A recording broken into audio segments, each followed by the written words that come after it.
नमस्कार दोस्तों, लाइव जनादेश में आपका स्वागत है। मैं देवेंद्र चौहान इस वक्त पहुंचा हूं मैं हरियाणा के करनाल में। एक हिंदुस्तान की एक बड़ी खबर लेकर आपके बीच लेकर आया हूं, जहां सहारा इंडिया कंपनी लोगों का पैसा नहीं दे रही। लोग उसमें हताश हो रहे हैं और परेशान हो रहे हैं और कहीं ना कहीं मौत के आगोश में समा रहे हैं। एक पूनम नाम की एक महिला ने अपने 2 दिन पूर्व यहाँ अपने चाकू से गर्दन काट ली थी और इस दुनिया को छोड़कर चली गई। यानी डिप्रेशन और परेशान होकर, जो कि सहारा इंडिया कंपनी में उसने पैसा लगाया था, लोगों के ताने मिल रहे थे, लोगों के तानों से परेशान होकर उसने एक सुसाइड किया। एक बड़ा मामला है। यहाँ एक बड़ी संख्या में यहाँ कार्यकर्ता आए थे उनके परिवार में दुख में शामिल होने, और आप तस्वीरों में देख सकते हैं लोग दूर दराज से यहाँ आए हुए हैं। और साफ तौर पर जिस तरीके से लोग ये आपस में बात कर रहे हैं, ये कहीं ना कहीं एक चिंता का विषय है। जिस तरीके से यहाँ आज अपने बीच ये अपनी बात लेकर आ रहे हैं, ये जिस तरीके से पूरा मामला हुआ, ये मैं पहले जानना चाहूँगा पूनम के साथ क्या हुआ। कल मीडिया में सब बता दिया ना, अभी बता दीजिए, कोई दिक्कत नहीं। पूनम आज इस दुनिया में नहीं है, आज इस दुनिया में नहीं है। कल सारा बता दिया गया। ठीक है, प्लीज एक बार बता दीजिए पूनम के साथ क्या हुआ था। जो हुआ था वो कल मीडिया में सब बता दिया। क्या हुआ था पूनम के साथ, बता तो दिया इन्होंने।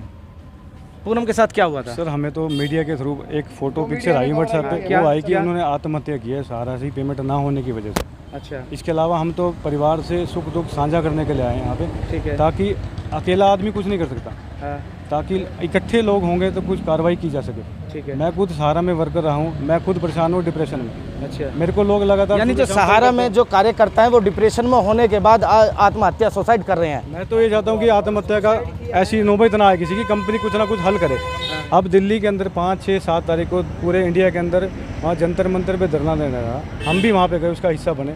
उसके बाद उनको हमें ये पता लगा कि राष्ट्रपति को ज्ञापन दिया है। राष्ट्रपति जी ने बोला कि हम इसकी लेटर आगे फॉरवर्ड कर देंगे, आगे कुछ ना कुछ कार्रवाई करेंगे। कार्रवाई का आश्वासन क्या समझते हैं? जैसे पूनम आज इस दुनिया में नहीं है और यहाँ बराबर में उसका घर है, घर की क्या स्थिति है? घर की नाजुक स्थिति है जी।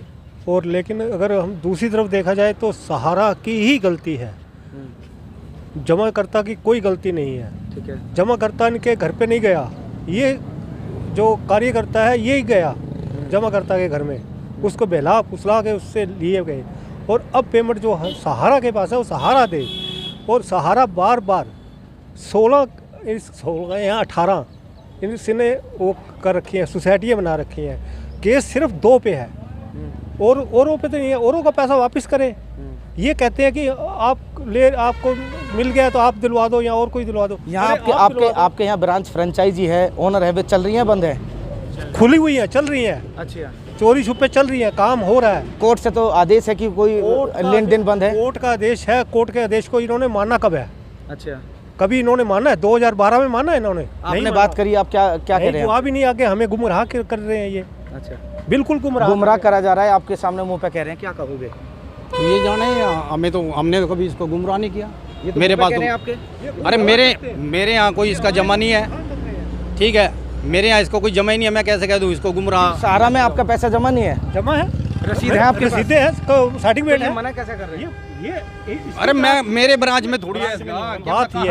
बात ये है कि ये त्रावड़ी पता नहीं नीलोखेड़ी के हैं, हाँ, हम करनाल के हैं। ठीक है। ठीक है, तो जो है तो कहीं एक ना एक है, कहीं ना कहीं इनका एक ही है। अच्छा, ये तो औलाद है ना, बाप तो इनका एक ही है।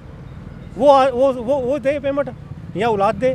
तो आपके कहने के अनुसार जो आज पूनम इस दुनिया में नहीं है, ऐसे कितने लोग मौत हो रही है? 3500 आदमी जा चुका है, मेरी मिसेज खुद जा चुकी है, मैं भी रो रहा। बताया गया कुछ यहाँ सहारा में जो ब्रांच मैनेजर है उन्होंने भी सुसाइड किया, ऐसा है इंडिया के अंदर? मेरी नॉलेज में तो है ऐसा नहीं। कोई नहीं है। कोई कार्यकर्ता भी नहीं मरा? मेरी नॉलेज में नहीं है। कार्यकर्ता भी नहीं मरा आपके नॉलेज में? ये पूनम कौन है फिर? आपके तो रिश्तेदारी में है, रिलेटिव? अरे पूनम की बात कर रहे हैं आप, पूरे हिंदुस्तान की बात कर रहे हैं, यहाँ की बात करो ना। हाँ बिल्कुल, ये जो जगह है ये हिंदुस्तान में आती है शायद। इसका कल ये कहीं विदेश में नहीं है? नहीं, कैसे मरे इसका कल मीडिया में बता दिया। बाबा क्या स्थिति थी इस परिवार की, क्या स्थिति है? भगवान तो ठीक है, तो कठिन आड़ तो। अच्छा, हाँ, मतलब टेंशन में बताया, जैसे मीडिया में बात हुई, भाई डिप्रेशन में, टेंशन में, क्या कहोगे इस बात को लेकर? हाँ, हुआ तो बुरा ही है जी। अच्छा, बाकी हम भी परेशान हैं, हम भी कार्यकर्ता हैं। अच्छा, हाँ, और बहुत दुखी हैं। मतलब जिस गली से निकलते हैं उसमें जाना नहीं, मतलब पेमेंट देनी है, लोग कुत्ते की तरह भौंकते हैं। लोग पार्टनर को आते हैं, वो दुकान खोल रखी है किराने की, लोग मारने को पड़ते हैं, गाली गलौज करते हैं, बुरा हाल है जी। बस जीना बद से बदतर स्थिति कार्यकर्ताओं और जमाकर्ताओं की देखने को मिल रही है। करनाल में इस समय है और ये एक फ्रेंचाइजी ओनर है जो देखते हैं और साफ तौर पर कहीं ना कहीं सवालों से बचते नजर आते हैं। लेकिन इनकी भी क्या गलती, क्योंकि जैसे साहब लोग मठाधीश बैठ कर जवाब देते हैं वैसे इनको बोलना पड़ता है। लेकिन जनता मर रही है, ये एक बड़ा सवाल है। जिस तरीके से जनता मर रही है अपने आप में एक प्रश्न चिन्ह लगता है कि सुब्रत राय जो वर्ल्ड लॉजिंग फैमिली के नाम से सहारा इंडिया कंपनी को कहते थे कि विश्व में विशालतम परिवार, लेकिन आज धरातल पे क्या है, क्योंकि उसके कार्यकर्ता जमाकर्ता अब सुसाइड करने पे विवश हो रहे हैं और मर रहे हैं। तो कहीं ना कहीं बहुत बड़ी बात है, बहुत बड़ी बात है। लोगों के हर इन तमाम चेहरों को देख लो, हर चेहरे के अंदर दर्द होगा, क्योंकि सब पीड़ित हैं सहारा इंडिया कंपनी के। लेकिन सहारा इंडिया कंपनी के जो अभिभावक सुब्रत राय जिसको कहा जाता है, वो आज 15 तारीख पर झंडा फहराने के लिए भी मना कर देता है, कहता है कोरोना आ रहा है। यानी बेशर्मी की चादर उसके चेहरे पर है। देश हित और देश के नाम को जहां वो क्रिकेट टीम या एरोप्लेन, हवाई जहाज तमाम तरीके की दिया करता था सुविधा, आज उसने तमाम ये चीज़ें काट दी। आज देश के प्रधानमंत्री घर घर तिरंगा की बात कर रहा है। किसकी गलती? सुब्रत राय की कोई गलती नहीं, गवर्नमेंट की कोई गलती नहीं है, सुब्रत राय की कोई गलती नहीं, उसकी गलती नहीं है। लेकिन यूँ बताओ, उसने गरीबों का पैसा लिया किसने? देता है उसे छीन के ले आता है क्या कोई?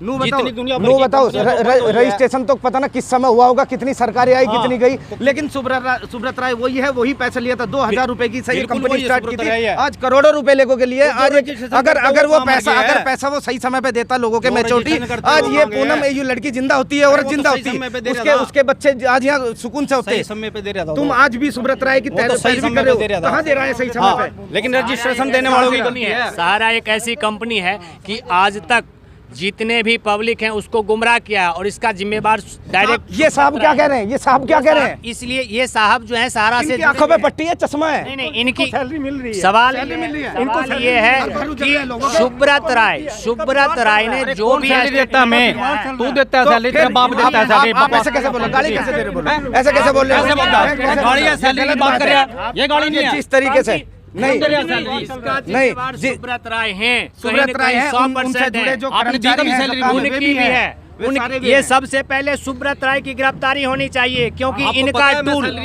इनका टूल जितने भी हमारे नीचे लेवल के स्टाफ हैं या चाहे कार्यकर्ता इनका दर्द अपनी जगह है। इनको आप हर जगह से गाड़ी हर जगह से दबाओगे, इनका पैसा नहीं है तो आप ऐसा कैसे बोल रहे हैं? आपसे उम्र में भी बड़े हैं, आपसे उम्र में बड़े। गाली नहीं दी, कैमरा चल रहा है, ऑन रिकॉर्ड है। कौन सी मैंने गाली दी है? मैंने कोई गाली नहीं दी, आपसे उम्र में बड़े हैं, सैलरी देने का मैंने कोई गाली। इन्हें आप गाली देके बोल रहे हो? आप रिलैक्स होइए। आप वो बात सारे एक ही थाली के हैं, ये एक ही थाली के हैं, इसलिए कहीं न कहीं दर्द दोनों को बराबर है। बट सवाल यहाँ है कि सुब्रत राय की टूल हमने फॉलो किया है। आज ये टूल सुब्रत राय के द्वारा जो दिया गया है वो फॉलो सुब्रत राय नहीं कर रहे हैं। आपकी बात बिल्कुल सही है, आपका दर्द अपनी जगह है। लेकिन जो इंडिया में स्थिति, जो उसका जिम्मेदार मेन किसे मानते हैं? सुब्रत राय सहारा श्री, अच्छा, इसका मेन जिम्मेवार सुब्रत राय हैं। सुब्रत राय बिल्कुल मैन है। और शायद आपका नाम क्या है जी? जोगिंदर जी। जोगिंदर जी, सहारा इंडिया कंपनी के बारे में सुने हो? हाँ सुना है जी, धोखेबाज है। क्यों धोखेबाज है? क्योंकि 2 लाख रुपए मेरा इसके अंदर में आज मिलेंगे, मतलब कि 2021 में फाइनल किया था मिलने के लिए, ठीक है। वो भी निकल चुका है, ठीक है। और हम तो एजेंटों से मांगते हैं पैसे। जब जो इसमें एजेंट की गलती ज्यादा मान रहे हो या कंपनी की? मैं तो कंपनी की मांगूंगा गलती, है ना, कंपनी की। क्योंकि एजेंट आपके पास एक कंपनी का प्रोडक्ट लेकर आया, आपको बैकअप, आपको उसके बारे में समझाया, मैच्योरिटी बताई, तारीख, आपको बॉन्ड रसीद भी दी होगी, बिल्कुल कंपनी की दी होगी, हाँ दी है, और कंपनी पैसा नहीं दे रही। और जो ये टाइम भी पूरा हो चुके हैं, टाइम भी पूरा हो चुका है। आपके यहाँ करनाल में आपकी कितनी नॉलेज में कितना पैसा होगा यहाँ? मेरी कॉलोनी का कम से कम तो 5 लाख रुपए से ज़्यादा होगा, इसी कॉलोनी का ही, इसी का ही, सैनिक कॉलोनी का। टोटल 100 करोड़ है करनाल के एरिया का फिलहाल मैच्योरिटी का। से एवब होगा नियर अबाउट करनाल ब्रांच के 100 से लेकर 150 करोड़। लोगों को लगेगा हमारे साथ रोड़ा हुआ है। ना चलो, जिस तरीके से यहाँ जब बड़ी संख्या में कार्यकर्ता जुट रहे हैं, एक परिवार से मिलने आए थे और साफ तौर पर यहाँ अपने उनका दर्द निकलने लगा। इनसे बात करी, जाना कि सहारा इंडिया कंपनी आज इतनी बुरी स्थिति लोगों के साथ इतनी बुरी स्थिति पैदा कर दी है कि लोग मरने को विवश हो रहे हैं। अब देखने वाली बात यह होगी कि इतने जो करोड़ों अरबों रुपए का पैसा है लोगों का सहारा इंडिया कब देती है, ये वक्त बताएगा। कैमरा सहयोगी के साथ मैं देवेंद्र चौहान, हरियाणा करनाल।